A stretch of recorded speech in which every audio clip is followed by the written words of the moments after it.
faut structurer une filière biomasse parce que nous avons un fort enjeu aujourd'hui de substitution de biomasse aux énergies fossiles. C'est un objectif d'énergie renouvelable qui a été fortement souligné lors du Grenelle de l'environnement. C'est un enjeu environnemental pour limiter les émissions de gaz à effet de serre. C'est aussi un enjeu stratégique, politique, d'accès aux matières premières qui sont aujourd'hui pour la plupart non renouvelables et qui nécessitent, pour qu'on gagne un peu plus d'indépendance, d'augmenter nos énergies renouvelables. La biomasse, on peut la valoriser dans deux grandes filières. Il y a la filière bioproduits, biomatériaux, qui est la filière industrielle de la chimie du végétal en particulier, ou d'utilisation dans le bâtiment, dans l'industrie du bois notamment, mais aussi d'autres matériaux. Et puis il y a toute la filière de valorisation énergétique, qu'il s'agisse de chaleur, d'électricité ou de biocarburants. Le Grenelle de l'environnement a fixé un objectif très ambitieux pour tout ce qui est énergie renouvelable, puisque nous devons doubler les énergies renouvelables à partir de biomasse. Nous devons passer d'une dizaine de millions de TEP à plus de 20 millions de TEP. Ça nécessite à la fois de valoriser la biomasse forestière et d'exploiter tout ce qui est exploitable raisonnablement en forêt, mais aussi de développer des filières de culture énergétique, des filières de résidus, des filières de taillis à courte rotation pour atteindre cet objectif ambitieux, très ambitieux. Les mesures qui ont été prises sont d'abord des mesures sur l'aval pour stimuler la demande. Ce sont des appels d'offres pour de grosses unités de cogénération.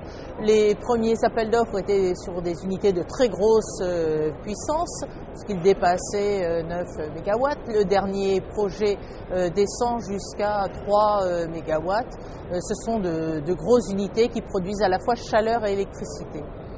Ceci est complété donc suite au Grenelle par un appel d'offres chaleur mis en œuvre par l'ADEME à partir d'un fonds chaleur constitué spécifiquement qui vise donc des chaufferies collectives, industrielles ou agricoles en particulier, sans négliger toutes les actions menées par l'ADEME traditionnellement. Pour les biocarburants, il y a d'autres types de mesures, essentiellement fiscales, puisqu'il y a un plan pour augmenter le niveau d'incorporation des biocarburants dans les carburants à la distribution, augmenter jusqu'à 7% en 2010 et plus au-delà. Ces mesures sont essentiellement de type fiscal, à la fois par une taxe pénalisant les distributeurs qui n'atteindraient pas l'objectif fixé et d'autre part une défiscalisation pour les unités de fabrication de biocarburants. Pour que cette filière biomasse puisse s'installer dans la durée, soit pérenne et soit crédible aussi en termes environnementaux, il est important d'assurer sa durabilité par des critères précis.